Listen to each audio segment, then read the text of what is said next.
Stars Production. Klafara le sama Dimra efatra Fetol Fasma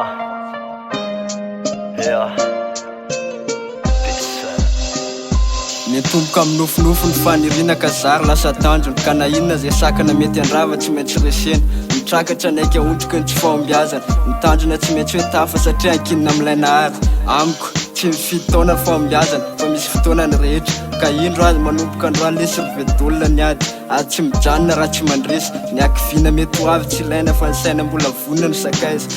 zay lasa rehetra lesina hiatrehana zay mbola ho avy ary mihitsy sy manantena satria miandrandra fandresena ka na inona zay tsiniko dia mila anao Andriamanitra nampy satria anao ny hery sy ny fandresena kama deo ifanometanana mba ho fandresena ray ny tandrona ka ny fahendrena ka tsao mba hovatsy entina miady satria ilainy lao arinao mba hanampy ny hafa le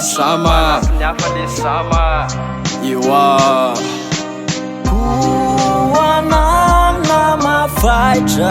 Muna nyady eto tsisa naiky Ai fifitatsai no mar Mety mandroso lesy ralina Ty tsy maintsy tafarina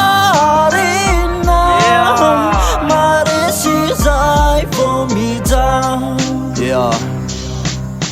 Ndray mantsy verotoka atata mila se efa voatsoro ino mitamberinao an-tsaina hoe setry zany felany mila mijoro karaha tsisy mivintana andana tetiavy izy fa tsy mitsara vita lesy andao tohizany eo tsisy natao tsy amin'ny antony marina fa mangity miafy tsika tsy mitratry miady raha ny ampanasany aloha tsy fikasy nofinofy arahana asy fa tsisy namafijaliky itsinja fijaliany enina tsy voatery ho totso aza mifaniriny fa mino hoe tsy maintsy misy vidy mifangiry firiny no maly setra androany fiadiana raha temy maloha raha mipifaliana no avy tsy maintsy ho afaka anjaratsika mamina finy ty rosy tsisy fiemorana ka tsy mijerany ze fitsara ny afarakiana tsy hitondra vaholana kositrotro samy miady ho ansetriny raha olona mitanykotsy natao hitoerana kopy anao fa olombelona teraka tsy ala sasatra tsy ravoravo-tanana fa manaova ny sody asa manontany fampisina ka mantatra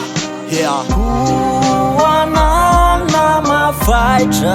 Muna nyady eto tsisa naiky Ai fifitatsai no mar Mety mandroso lesy ralina Ty tsy maintsy tafarina Maresy zay vo mijan Kuanamna mafaitra Muna nyady eto tsisa naiky Ai fifitatsai no mar Mety mandroso lesy ralina Ty tsy maintsy tafarina